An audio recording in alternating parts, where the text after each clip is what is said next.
Jorge Luis Borges.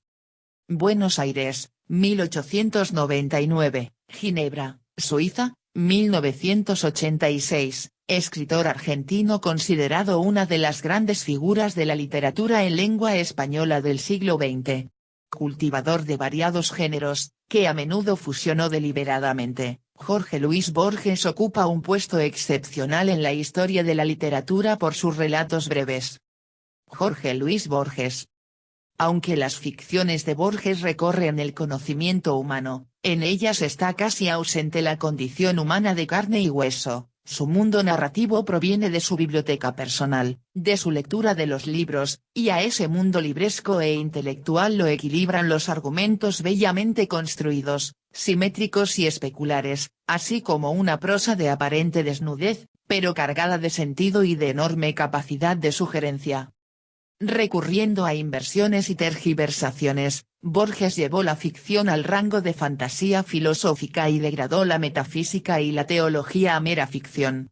Los temas y motivos de sus textos son recurrentes y obsesivos: el tiempo, circular, ilusorio o inconcebible, los espejos, los libros imaginarios, los laberintos o la búsqueda del nombre de los nombres. Lo fantástico en sus ficciones siempre se vincula con una alegoría mental, mediante una imaginación razonada muy cercana a lo metafísico. Ficciones, 1944, El Aleph, 1949, y El Hacedor, 1960, constituyen sus tres colecciones de relatos de mayor proyección. A pesar de que su obra va dirigida a un público comprometido con la aventura literaria, su fama es universal y es definido como el maestro de la ficción contemporánea. Solo su ideario político pudo impedir que le fuera concedido el Nobel de Literatura. Biografía.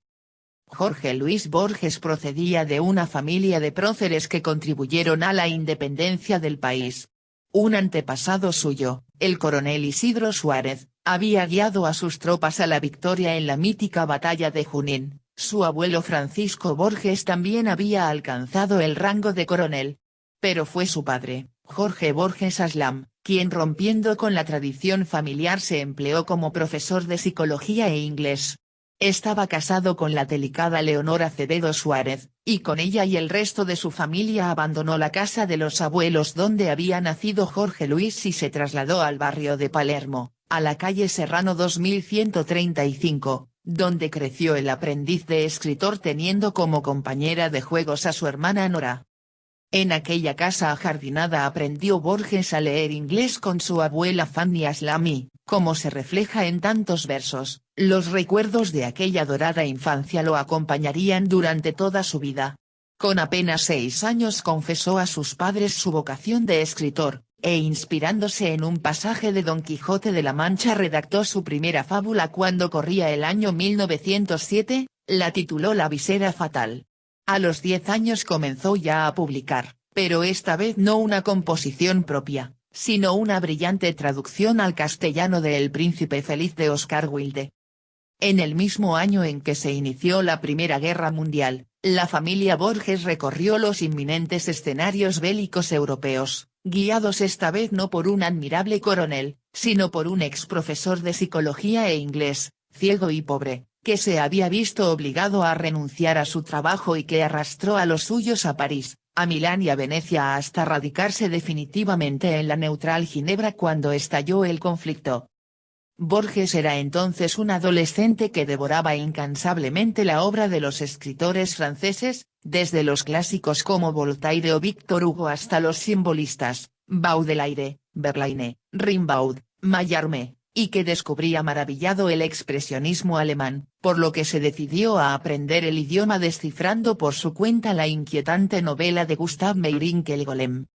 Borges a los 21 años.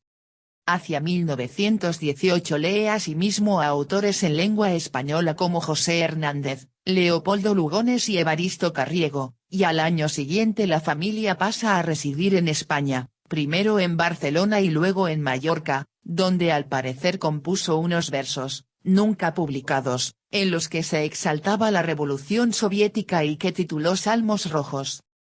En Madrid trabará amistad con un notable políglota y traductor español, Rafael Cansino Sassens, a quien extrañamente, a pesar de la enorme diferencia de estilos, proclamó como su maestro.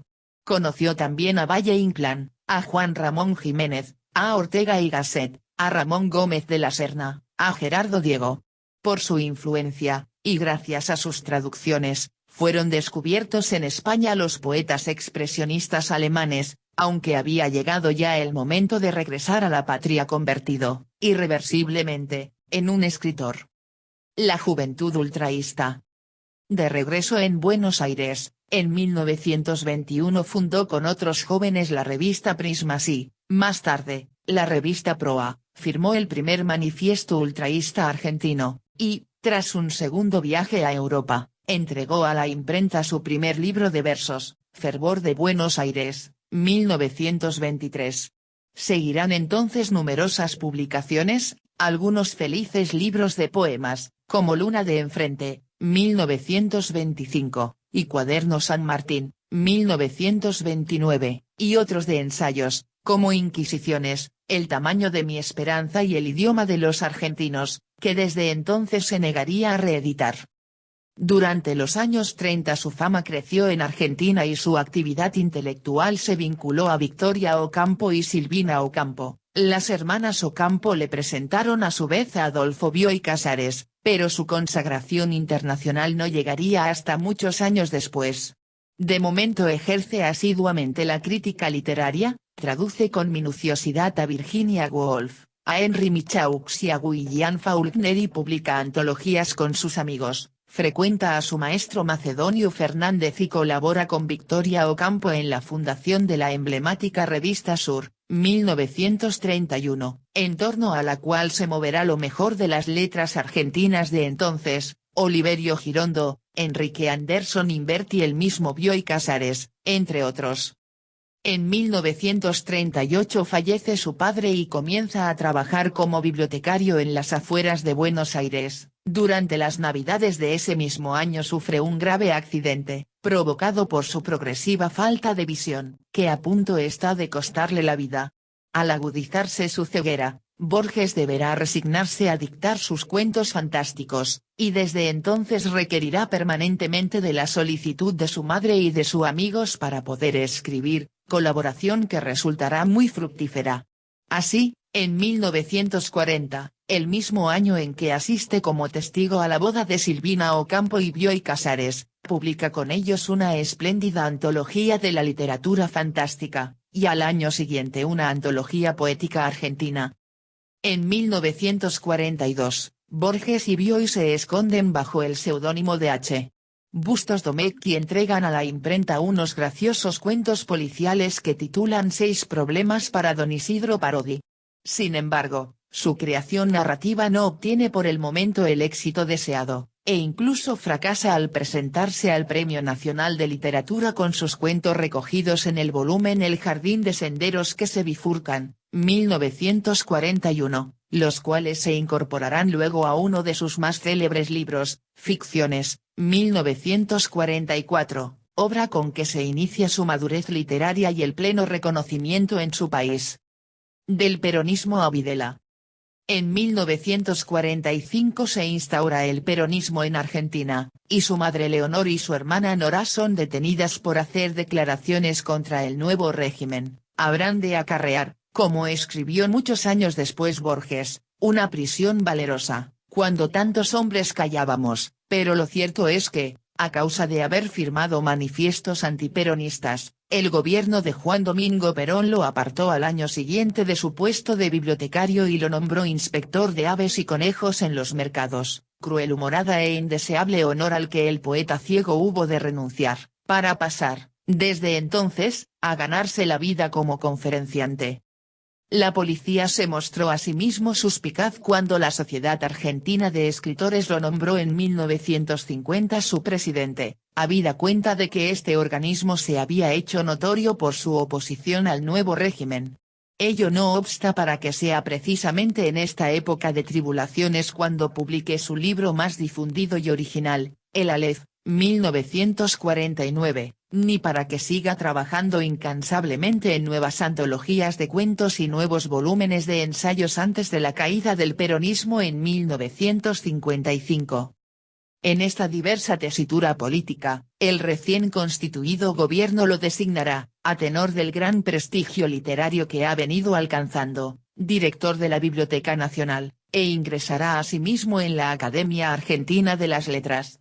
Enseguida los reconocimientos públicos se suceden: doctor honoris causa por la Universidad de Cuyo, Premio Nacional de Literatura, Premio Internacional de Literatura Formentor, que comparte con Samuel Beckett, Comendador de las Artes y de las Letras en Francia, Gran Premio del Fondo Nacional de las Artes de Argentina, Premio Interamericano Ciudad de São Paulo.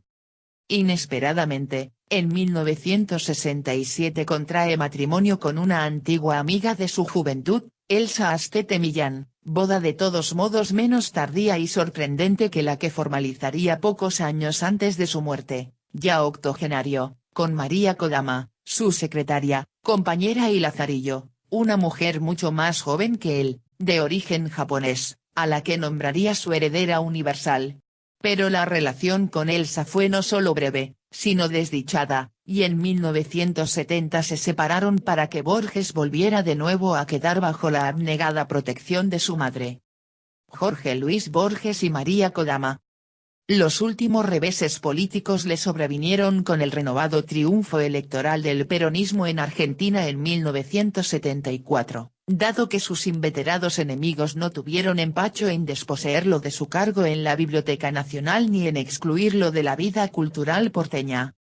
2 años después, ya fuera como consecuencia de su resentimiento o por culpa de una honesta alucinación, Borges, cuya autorizada voz resonaba internacionalmente, saludó con alegría el derrocamiento del partido de Perón por la Junta Militar Argentina, aunque muy probablemente se arrepintió enseguida cuando la implacable represión de Jorge Videla comenzó a cobrarse numerosas víctimas y empezaron a proliferar los desaparecidos entre los escritores. El propio Borges, en compañía de Ernesto Sábato y otros literatos, se entrevistó ese mismo año de 1976 con el dictador para interesarse por el paradero de sus colegas desaparecidos. De todos modos, el mal ya estaba hecho, porque su actitud inicial le había granjeado las más firmes enemistades en Europa, hasta el punto de que un académico sueco, Arthur Lundqvist, manifestó públicamente que jamás recaería el Premio Nobel de Literatura sobre Borges por razones políticas. Ahora bien, pese a que los académicos se mantuvieron recalcitrantemente tercos durante la última década de vida del escritor, se alzaron voces, cada vez más numerosas, denunciando que esa actitud desvirtuaba el espíritu del más preciado premio literario. Para todos estaba claro que nadie con más justicia que Borges lo merecía y que era la Academia Sueca quien se desacreditaba con su postura. La concesión del premio Cervantes en 1979 compensó en parte este agravio. En cualquier caso, durante sus últimos días Borges recorrió el mundo siendo aclamado por fin como lo que siempre fue, algo tan sencillo e insólito como un maestro. La obra de Jorge Luis Borges. Borges es sin duda el escritor argentino con mayor proyección universal. Se hace prácticamente imposible pensar la literatura del siglo XX sin su presencia, y así lo han reconocido no solo la crítica especializada, sino también las sucesivas generaciones de escritores, que vuelven con insistencia sobre sus páginas como si éstas fueran canteras inextinguibles del arte de escribir. Borges fue el creador de una cosmovisión muy singular, sostenida sobre un original modo de entender conceptos como los de tiempo, espacio, destino o realidad. Sus narraciones y ensayos se nutren de complejas simbologías y de una poderosa erudición, producto de su frecuentación de las diversas literaturas europeas, en especial la anglosajona. William Shakespeare, Thomas de Quincey, Rudyard Kipling o Joseph Conrad son referencias permanentes en su obra, además de su conocimiento de la Biblia, la cábala judía, las primigenias literaturas europeas, la literatura clásica y la filosofía. Su riguroso formalismo, que se constata en la ordenada y precisa construcción de sus ficciones, le permitió combinar esa gran variedad de elementos sin que ninguno de ellos desentonara. Los inicios poéticos. Borges había conocido en Madrid a los jóvenes escritores del grupo ultraísta, que se nucleaban en torno al poeta andaluz Rafael Cansino Sassens. A su retorno a la Argentina, a comienzos de la década de 1920, difundió entre sus pares esa nueva concepción de la poesía y las imágenes poéticas, principalmente dentro del grupo de los escritores vanguardistas. El primer libro de poemas de Borges fue Fervor de Buenos Aires, 1923, en el que ensayó una visión personal de su ciudad, de evidente cuño vanguardista. En 1925 dio a conocer Luna de Enfrente y, 3 años más tarde, Cuaderno San Martín, poemarios en los que aparece con insistencia su mirada sobre las orillas urbanas, esos bordes geográficos de Buenos Aires en los que años más tarde ubicará la acción de muchos de sus relatos. Puede decirse que en estos primeros libros Borges funda con su escritura una Buenos Aires mítica, dándole espesor literario a calles y barrios, portales y patios. El poeta parece rondar la ciudad como un cazador en busca de imágenes prototípicas, que luego volcará con maestría en sus versos y prosas. En 1930 publicó Evaristo Carriego, un título esencial en la producción borgiana. En este ensayo, al tiempo que traza una biografía del poeta popular que da título al libro, se detiene en la invención y narración de diferentes mitologías porteñas, como en la poética descripción del barrio de Palermo. Evaristo Carriego no responde a la estructura tradicional de las presentaciones biográficas, sino que se sirve de la figura del poeta elegido para presentar nuevas e inéditas visiones de lo urbano, como se manifiesta en capítulos tales como Las inscripciones de los carros o Historia del tango. Hacia 1932 da a conocer Discusión, libro que reúne una serie de ensayos en los que se pone de manifiesto no solo la agudeza crítica de Borges, sino también su capacidad en el arte de conmover los conceptos tradicionales de la filosofía y la literatura. Además de las páginas dedicadas al análisis de la poesía gauchesca, este volumen integra capítulos que han servido como venero de asuntos de reflexión para los escritores argentinos, tales como el escritor argentino y la tradición, el arte narrativo y la magia o la supersticiosa ética del lector. En 1935 aparece Historia Universal de la Infamia, con textos que el propio autor califica como ejercicios de prosa narrativa y en los que es evidente la influencia de Robert Louis Stevenson y G. K. Chesterton. Este volumen incluye uno de sus cuentos más famosos, El hombre de la esquina rosada. Le siguieron los ensayos de Historia de la Eternidad, 1936. La madurez de un narrador. El accidente casi mortal que sufrió a fines de 1938 marcó el antes y el después de su destino. De él saldría con la secuela del avance irreversible de su ceguera y con la decisión de enfrentarse a la creación de ficciones, cuyo primer fruto será el memorable relato El Sur, y el libro que iniciará la ininterrumpida sucesión de sus obras maestras, El jardín de senderos que se bifurcan, 1941. A partir de ese momento, la vida y la obra de Borges entran en una madurez y en una creciente divulgación en círculos concéntricos, que solo se interrumpirán con su muerte, casi medio siglo más tarde. Con ser todo ello significativo para la vida del autor, lo más destacable del proceso es el reconocimiento que Borges hace de sí mismo y de su obra a partir del comienzo de los años 40, y que le impulsa a la creación de ese género a mitad de camino entre la narrativa, el ensayo, la glosa, la sinopsis de libros que nunca serán escritos y la investigación erudita, que definirá mejor que nada su título acaso más representativo, Ficciones, que en 1944 marca el ecuador de la obra de Borges, no solo por el nivel insuperable que alcanza, sino por la condensación genérica que la caracterizará de allí en adelante. Ciertamente, Ficciones, 1944. Acabó de consolidar a Borges como uno de los escritores más singulares del momento en lengua castellana. En la primera de sus partes, titulada El jardín de senderos que se bifurcan, reeditó la colección de 8 cuentos que había publicado en 1941. En la segunda parte, Artificios, incluyó 6 nuevos relatos, número ampliado a 9 en la edición de 1956. En las páginas de este libro se despliega toda su maestría imaginativa, plasmada en cuentos como La Biblioteca de Babel, El Jardín de los Senderos que se bifurcan o La Lotería de Babilonia.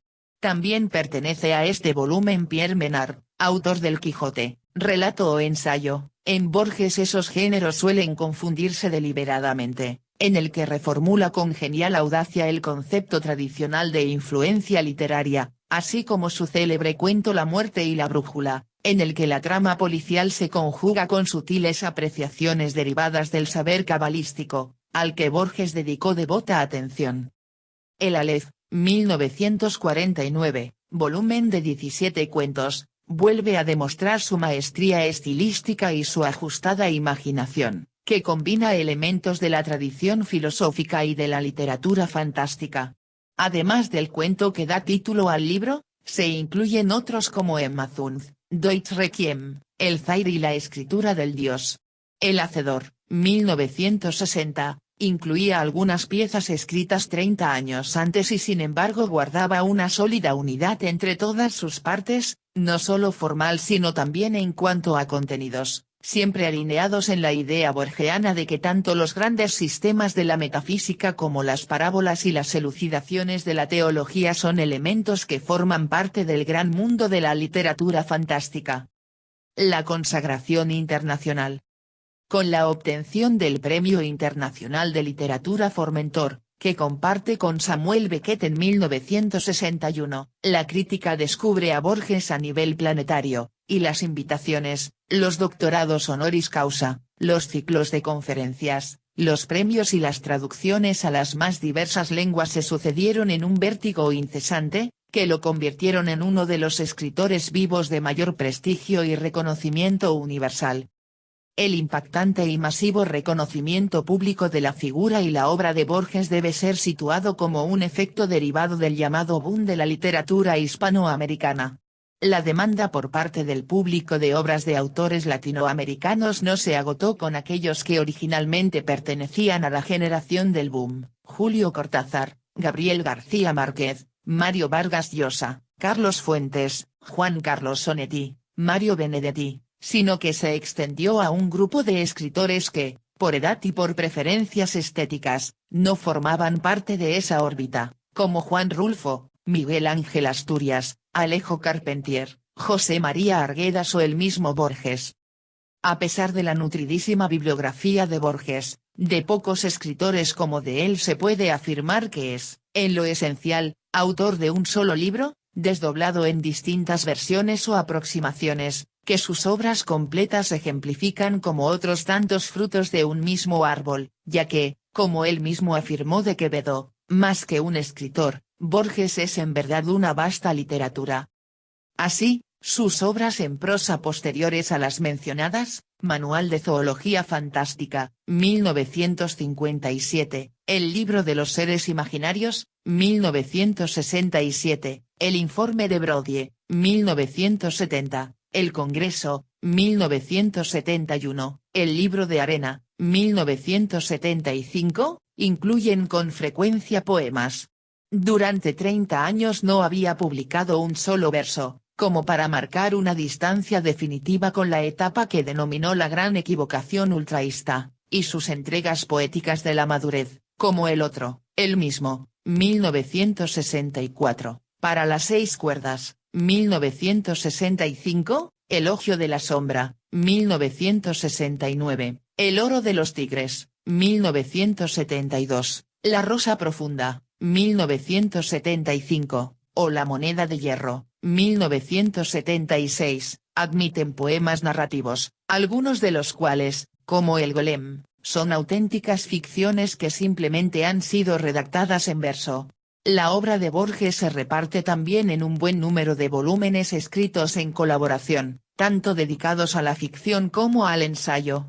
Engrosan el caudal de sus escritos una gran cantidad de notas de crítica bibliográfica y comentarios de literatura, aparecidos en diferentes publicaciones periódicas argentinas y extranjeras, además de conferencias y entrevistas en las que desplegó con inteligencia y mordacidad sus puntos de vista. Se trata de una parte de su obra que, casi a la misma altura que sus libros considerados mayores, Ha sido objeto recurrente de comentario y estudio por parte de la crítica y de numerosas recopilaciones,